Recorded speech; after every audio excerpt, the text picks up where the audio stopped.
जय माता दी। मैं आचार्य ललित नौटियाल आपके अपने YouTube चैनल पूजा टिप्स एलएन में हार्दिक स्वागत करता हूं और आशा करता हूं कि आप सब कुशल मंगल होंगे। तो आइए आज इस वीडियो के माध्यम से मैं आप लोगों को शालिग्राम के विषय में कुछ सामान्य जानकारी साझा करूंगा। अगर आपके मन में भी शालिग्राम भगवान को लेकर कोई भी प्रश्न या कोई भी शंका है तो आप इस वीडियो के माध्यम से अपने मन की शंका को दूर कर सकते हैं। तो आप भी इस वीडियो को अंत तक जरूर देखें तथा अपने मन के सारे जो भी शंकाएं हैं उनको दूर करें। आइए जानते हैं शालिग्राम भगवान के विषय के बारे में। शालिग्राम भगवान विष्णु के स्वरूप के प्रतीक हैं तथा शालिग्राम भगवान को हम विष्णु भगवान के प्रतीक रूप में पूजते हैं तथा उनकी पूजा करते हैं। परंतु शैव धर्म में इनको भगवान शंकर के रूप में पूजा जाता है, क्योंकि हमारे दो धर्म हैं, वैष्णव धर्म तथा शैव धर्म। तो वैष्णव धर्म में शालिग्राम भगवान को विष्णु भगवान के रूप में पूजा जाता है तथा शैव धर्म में भगवान शंकर के रूप में शालिग्राम भगवान को पूजा जाता है। शालिग्राम भगवान का स्वरूप काले रंग के विचित्र आकृति वाले पत्थर के स्वरूप में होता है। कहा जाता है सृष्टि के आरंभ में जब भगवान शंकर सृष्टि का भ्रमण कर रहे थे तो उनके पैरों के नीचे जितने भी पत्थर आए वह शालिग्राम स्वरूप बन गए।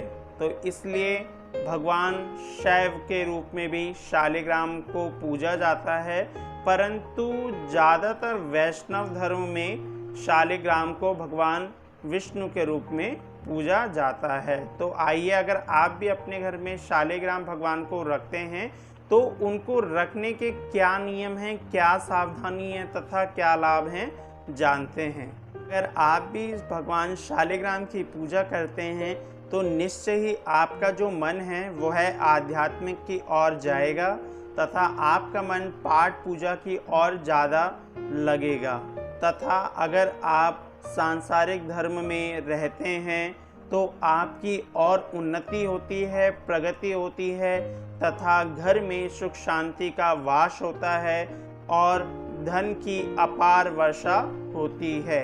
अगर आप भगवान शालिग्राम को अपने घर में रखते हैं तो यह अनेकों लाभ हैं जो उनको रखने से घर में हमें मिलते हैं। तो आप भी अगर शालिग्राम भगवान नहीं रखते हैं अपने घर में तो उनको जरूर रखिए, क्योंकि उनको रखने से सारे समस्त संसार के सुख आपको अवश्य मिलते हैं और आपका मन भी जो है वह सत् कार्य की ओर लगता है। कभी कभी हमारे मन में जो नकारात्मक विचार आते हैं वह भी इस पूजा को इनको रखने से दूर होते हैं। तो आप भी भगवान शालिग्राम को अवश्य अपने घर में ही रखें। अगर आप शालिग्राम भगवान को रखते हैं तो उनको रखने के लिए कुछ सावधानियां भी आवश्यक होती हैं।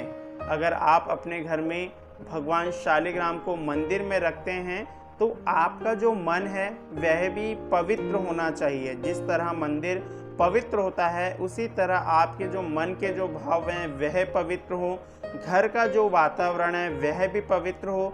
अगर आप कुछ ऐसी चीज़ें खाते हैं जो हमारे हिंदू धर्म में वर्जित है वह आपको त्यागनी पड़ेगी तथा आप नियम से उनकी पूजा करें। जो भी आप कर सकते हैं, जितनी भी आप पूजा कर सकते हैं, आप अगर जल चढ़ाएं, दूध चढ़ा सकते हैं दूध चढ़ाएं, चंदन लगाएं, फूल चढ़ाएं, जो भी आपका नियम है आप उस नियम को रोज करें। अगर आप उस नियम को एक भी दिन छोड़ते हैं तो उसका आपको विपरीत प्रभाव मिलता है। तो इसलिए अगर आप भी अपने घर में शालिग्राम भगवान को रखते हैं तो उनका जो है नियम विधिवत रोज जो आप पूजन कर रहे हैं वह आपको रोजाना करना पड़ेगा। अगर आपने एक भी दिन छोड़ा तो वह आपको उसका उल्टा प्रभाव देते हैं। तो इसलिए अगर आप शालिग्राम भगवान को आपने अपने घर में रखा है तो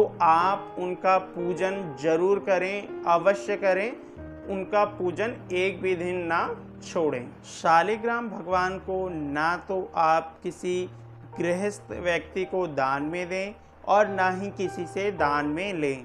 यह आपको अपनी सच्चाई तथा मेहनत से किए हुए पैसों से ही भगवान शालिग्राम को लाना चाहिए, खरीदना चाहिए।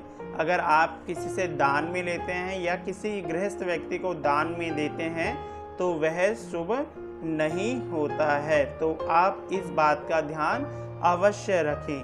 अगर आपने भी घर में रखे हैं भगवान शालिग्राम और आप उनका पूजन नहीं कर पाते हैं तो आपको क्या करना है, आपको उन शालिग्राम भगवान को लेकर किसी साधु संत को दान में दें या किसी मंदिर में दान में दें। अगर ना हो सके तो किसी पानी में उसे प्रवाहित कर दीजिए। अगर आपके घर में परेशानी हो रही है और आप उसका पूजन नहीं कर पा रहे हैं तो आप यह कार्य भी कर सकते हैं। अगर आप यह कार्य करते हैं तो निश्चित ही आपके जो भी मन की कामनाएं हैं वह पूरी होंगी। क्योंकि अगर आपने भगवान को घर में रखा है और आप उनका पूजन नहीं करते हैं, उनका वंदन नहीं करते हैं तो इसका आपको कभी भी शुभ फल नहीं मिलता, बल्कि इसके उल्टा विपरीत प्रभाव आपके जिंदगी में तथा जीवन में देखने को मिलता है। तो आप भी अपने मंदिर में सोच समझ के तथा विचार करके ही भगवान शालिग्राम को स्थापित करें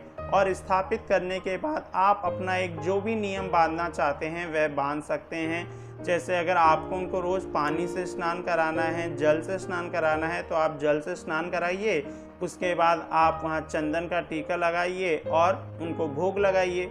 अगर आप दूध का स्नान करते हैं, दूध के स्नान करवाइए, चंदन लगा के, शुद्ध जल से स्नान करा के, चंदन करा के, अक्षत लगा के और उनको भोग लगाइए। तो नियम जो भी आप बांधे वह आप पे निर्भर करता है, परंतु वही नियम आपको रोज करना है। अगर नियम छूटता है तो उसका विपरीत प्रभाव पड़ता है। तो आप भी इसी तरह अपने घर में शालिग्राम भगवान की पूजा करें। निश्चय ही आपकी सारी मनोकामनाएं, सारे समस्त सुख आपको अवश्य मिलेंगे। अगर आपको वीडियो पसंद आया तो वीडियो को लाइक, शेयर एंड चैनल को सब्सक्राइब करना ना भूलें। जय माता।